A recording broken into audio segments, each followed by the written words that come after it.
이번 시간에는 지난 시간에 배운 행마를 활용해서 귀 부분에서 흔히 생겨나는 모양에 대해서 살펴보고 그것을 토대로 포석을 짜 나가는 방법에 대해서 공부해 보도록 하겠습니다. 우리가 바둑을 처음 시작하면 포석을 짜서 이제 어떤 집 모양의 뼈대를 갖춰 나간다고 했잖아요. 그래서 집을 만들기 가장 쉬운 곳인 귀를 서로 먼저 차지를 하고요. 이렇게 양쪽의 귀를 차지를 한 다음에 그 다음으로 변을 차지해야 되잖아요. 변을 차지해 나가야 되는데 변은 귀보다 어떤 공간이 넓기 때문에 좀 더 선택에 어려움이 있어요. 그리고 귀를 차지할 때는 이렇게 점이 찍힌 화점은 1, 2, 3, 4선, 1, 2, 3, 4, 4선과 4선이 만나는 곳이고 3선이나 4선에 집을 짓는 게 좋다고 했기 때문에 3선과 4선이 만나는 자리에 둘 수도 있어요. 이렇게 3선과 4선이 만나는 자리. 이걸 소목이라고 부르는데 소목은 조금 이 부분 변화가 복잡하기 때문에 초, 중급 때는 이제 소목보다는 화점을 조금 더 애용하는 게 좋아요.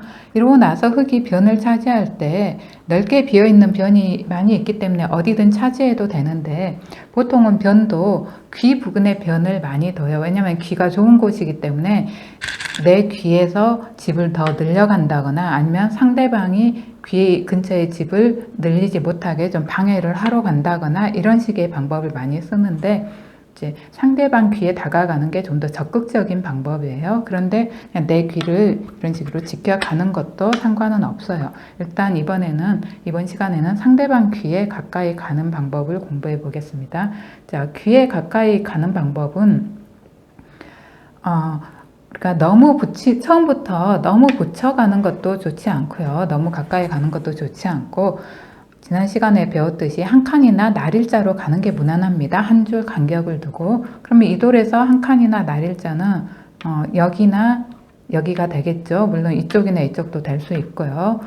보통은 내 편 쪽에서 가는 걸 많이 사용하는데 이것도 뭐 상관은 없어요. 여기서 이제 한 칸이나 날일자를 생각해 볼 수 있는데 상대돌이 사선에 있으면 대체로 한 줄 더 낮게 다가갑니다. 사선에 있는 상대 돌에 다가갈 때는 한 줄 더 낮게를 기억하세요. 그래야 상대 모양 쪽으로 더 진출할 길이 터져 있기 때문에 그래요. 사선으로 가면 이렇게 진출할 길이 막혀 있잖아요. 그래서 한 줄을 낮게 가면 좀 더 상대 모양 쪽으로 진출하기가 쉬워집니다. 이렇게 나를자 모양으로 그래서 나를자 모양으로 가까이 다가가게 돼요. 귀에 다가갈 때는. 그러면 이제 백도 귀가 중요한 곳이기 때문에 이쪽을 하나 더 받아야 하는데요. 이때는 방향을 잘 잡으셔야 돼요. 행마를 할 때는 그 모양을 잡는 것도 중요하지만 방향을 잘 잡아야 하거든요. 그래서 항상 방향은 넓은 방향이에요. 넓게 터져 있는 방향. 상대가 이리 왔다고 해서 눈이 여기에서만 머물러 가지고 꼭 이렇게 두거든요. 초보 때는 자꾸 이렇게 두려고 하는데 그러지 말고 상대가 한쪽으로 와서 돌과 돌 간의 간격이 좁아지면 좀 더 넓게 터져 있는 쪽으로, 넓게 비어 있는 쪽으로 눈길을 돌리셔야 돼요. 그래서 여기서 이제 한 칸이나 날일자로 지켜주시면 되고요. 보통 귀에서는 이제 날일자로 지키는 수를 많이 써요. 그러고 나면 우리가 3선에 있는 돌은 두 칸으로 모양을 잡는다고 했잖아요. 두 칸은 돌이 3선에 있을 때 많이 쓴다고 했죠.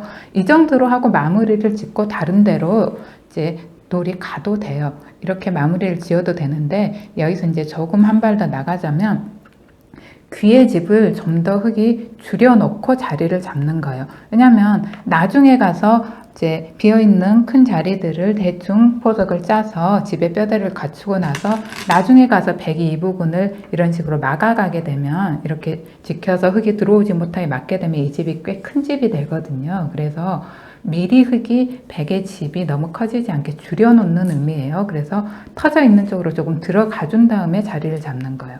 그러면 최대한 내 돌과 연결된 상태로 최대한 상대 모양 쪽으로 들어가자면은 이건 너무 느리잖아요. 그렇다고 눈목자나 두 칸은 상대한테 끊길 수가 있어요. 돌이 근방에 있기 때문에. 그래서 한 칸이나 날일자를 생각하셔야 되는데 이렇게 한 칸으로 가면 상대 돌에 붙여가는 거니까 한 줄 떨어져서 지금은 날일자 정도가 가장 무난해요. 잘 두는 사람들은 이렇게 두는 걸 더 선호를 하고 이렇게 두고 있어요. 실제로도 프로기사들은. 그런데 이건 돌과 돌이 당장 부딪혀서 변화가 좀 복잡해지기 때문에 초중급 때는 약간 피해 주시는 게 좋아요. 그래서 한 줄 떨어져서 가면 이제 변화가 아주 단순해져요. 이렇게 하면 백도 더 이상 자기 모양으로 들어오지 못하게 최대한 지켜야 되는데 이렇게까지 속도를 내버리면 끊어지게 돼요. 그래서 지금은 속도를 좀 늦춰서 튼튼하게 입구자로 지켜줘야 됩니다.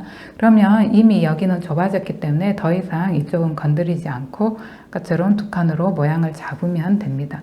이 정도로 모양을 잡으면은 흙도 꽤 모양을 잡았고 이제 백도 모양을 잡았기 때문에 또 백이 다른 곳으로 향할 수가 있어요.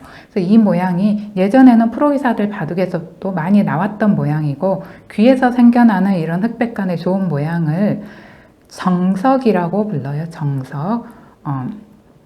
자, 정석인데 이게 예전에는 뭐 잘 두는 사람이건 못 두는 사람이건 이 정석을 가장 많이 사용했었는데요. 요즘은 AI가 나오면서 인공지능 바둑이 나오면서 이제 이수보다는 이수가 좀 더 낫다고 해서 잘 두는 사람들은 이렇게 두는데 이 변화는 조금 복잡해요. 그래서 초중급 때는 약간 간단한 감량한 변화로 선택하는 게 좋아요. 이렇게 가고 맞고 그래서 정석이 마무리가 됩니다. 그러면 백 입장에서 다시 넓게 비어있는 변으로 눈길을 돌리면 여기나 여기이기 때문에 이쪽에서 가도 돼요. 여기 뭐 여긴 좀 좁으니까 여기까지 한 3군데겠죠. 자, 그러면 이쪽으로 한번 가볼게요. 날일자 상대보다 같은 선 말고 한 줄 더 낮은 선으로 가면 항상 시선을 좁은 쪽이라는 넓은 쪽으로 돌리시고요. 이렇게 한 칸으로 지켜주고 백이 또 두 칸 벌리기 전에 집을 좀 줄여주고 못 들어오게 막고 자리를 잡으면 역시 마무리가 됐어요. 백은 이쪽의 집, 흙은 이쪽의 집. 그럼 흙이 또 이제 넓게 비인 변이 여기잖아요. 이쪽에서 또 한번 가까이 가볼게요. 이렇게 가면 백이 좁은 쪽이 아니라 넓은 쪽으로 시선을 돌려서 지켜주고 흙이 두 칸을 벌리는데 벌리기 전에 상대 집을 좀 더 줄여주고 못 들어오게 막으면 두 칸 벌려서 지키고. 자, 그러면 또 마무리가 됐죠, 이쪽이. 자, 정석을 이용해서 한번 포석을 짜 나가 보는 거예요.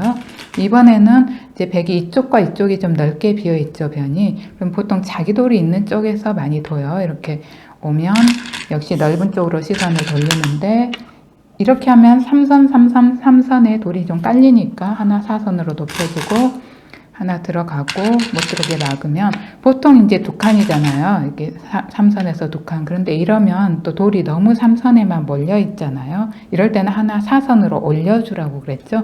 그래서 올려주면 여기 아니면 여기겠죠. 이건 너무 느리니까요. 이런 건. 그래서 여기 아니면 여긴데 되도록이면 상대 돌이 있는 쪽에 내 돌을 튼튼하게 지키는 게 좋아요. 그러니까 이 돌과의 간격을 좁히고 이 돌과의 간격을 넓히는 것보다 이 돌과의 간격을 좁히고 이 돌이 좀 넓어도 돼요. 이쪽엔 흙돌이 없으니까.